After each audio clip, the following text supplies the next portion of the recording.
Thank you for joining me for lesson 207, 209 of Sefer Mitzvahs daily study. Today we're playing a little catch up because we are coming back from Rosh Hashanah. And so we've got to do three lessons. So, starting out with lesson 207, there are two mitzvahs. The first mitzvah was a mitzvah that we've already covered previously, but it's the mitzvah regarding the purifying waters of the red heifer, and also the fact that they cause impurity in someone who is pure.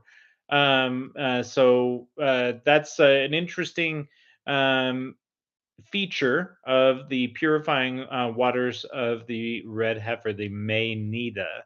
And another thing that I don't know that we talked about, but that there's two sprinklings that happen if you had tumas mace, the impurity related to coming into contact with a corpse.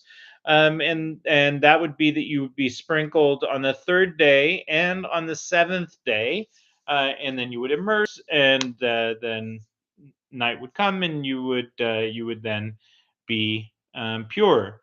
But the person who sprinkled you would become impure. And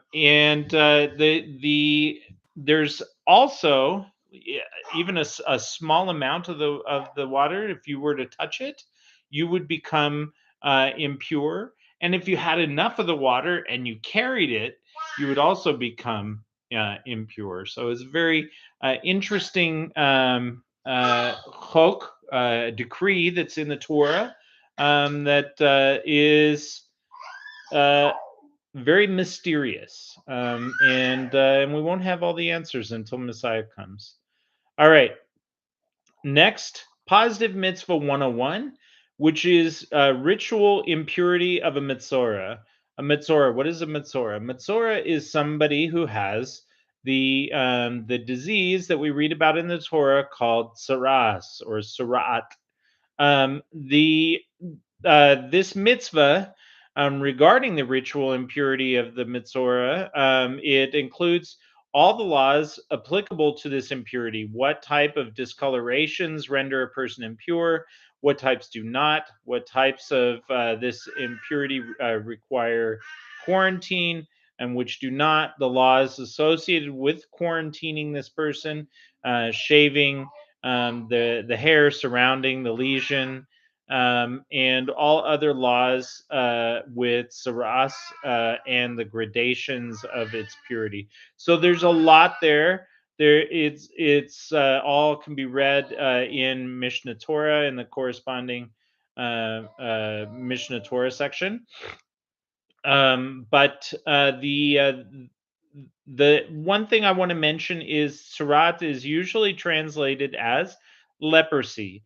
But Saras is not leprosy. It is not the disease that exists today that we call leprosy.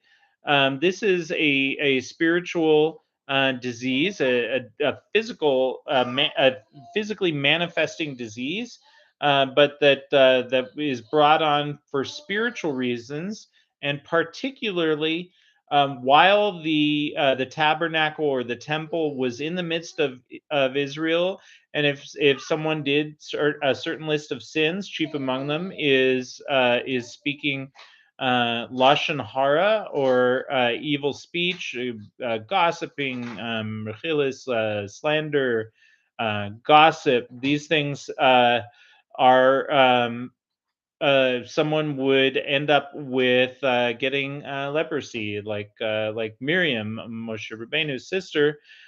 She contracted this disease, tsaras, and it happened after she had been gossiping about Moses and his wife.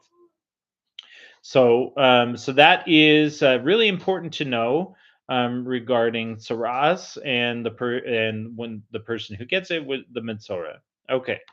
There's a lot more to learn there. These are very deep ones that we could spend a long time on, but we do have some other related mitzvahs. So lesson 208 is next, and here we have negative mitzvah 308 and negative mitzvah 307. So someone who has tzaraat, according to Deuteronomy 24:8, they are forbidden to cut or burn off the signs of their tzaraas in order to change their appearance so that they don't appear that they are impure. So they're not allowed to hide the fact that they are a mitzorah. Negative mitzvah 307. You're It is forbidden to shave the hair immediately surrounding a hair area of psoriasis affliction. So if it's in your hair line, whatever, you're not allowed to shave surrounding that area. All right. Lesson 209, positive mitzvah 112, proclaiming ritual impurity. All right. So if you become a mitzorah, then people have to stay away from that person. Leviticus 13:45 says, "And the person with saras, in whom there is a lesion, his garment shall be torn, his head shall be unshorn, and he shall cover himself down to his lips and call out, unclean, unclean, tameh, tameh." We're commanded to make a Metzora recognizable so that the people should stay away from them and thus avoid contracting ritual impurity. According to our tradition, this mitzvah somewhat applies to all carriers of ritual impurity. They too must make themselves recognizable in order to uh, have people not contract their impurity unintentionally. Though a person with impurity other than tzaraat does not need to do everything that's stated in the verse above. Women who suffer from tzaraas are exempt from most of this mitzvah, though they do need to cover their face down to their lips and proclaim that they are impure, similar to all other people who are impure with impurities other than tzaraas. All right. So, so that is that. Now, it's important to note that what is getting contracted. So the reason you're keeping your distance from the Metzora is not that you're going to get saras from them. The what we translate it often as leprosy. It's not that you're going to get that. It's that you're going to get their ritual impurity. The people who have saras are like the Walking Dead. They have uh, they have an impurity like a corpse, and so or similar to, and